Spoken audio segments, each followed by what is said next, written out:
Welcome back, everybody. Today I'm going to teach you how to design an interactive checkbox in Figma.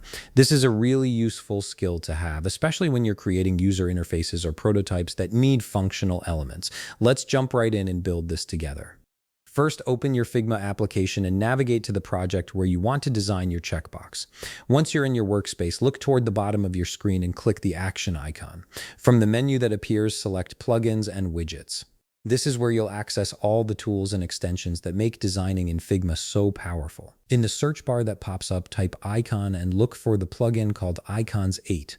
Once you find it, click on it and then click Run. This will open up a library of different icons that you can use in your design. Scroll through the options until you find the check icon, then simply drag it onto your frame. This check icon will serve as the foundation for your checkbox design. Now click on the check icon you just added. On the right side of your screen, you'll see the Properties panel. Look for the Stroke section and click the plus icon next to it.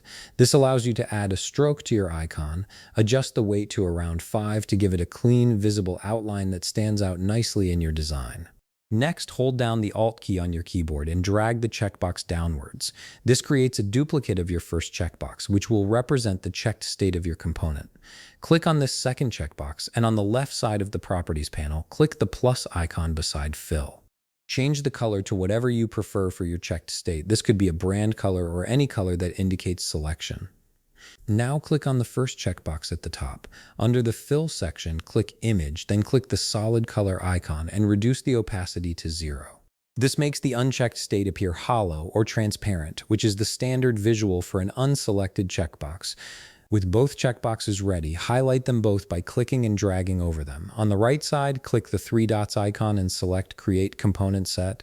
This groups your two states into a single interactive component that you can reuse throughout your project. Next, click on Prototype on the right side panel. This is where you'll add the interactive behavior.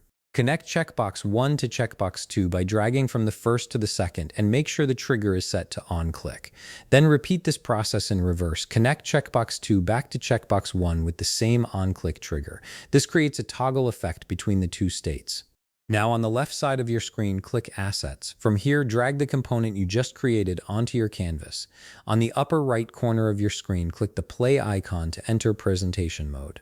Wait until the loading is complete, then try clicking the checkbox to see it toggle between checked and unchecked states, and that's it. If you found this video helpful, please leave a like, subscribe, and see you in the next video.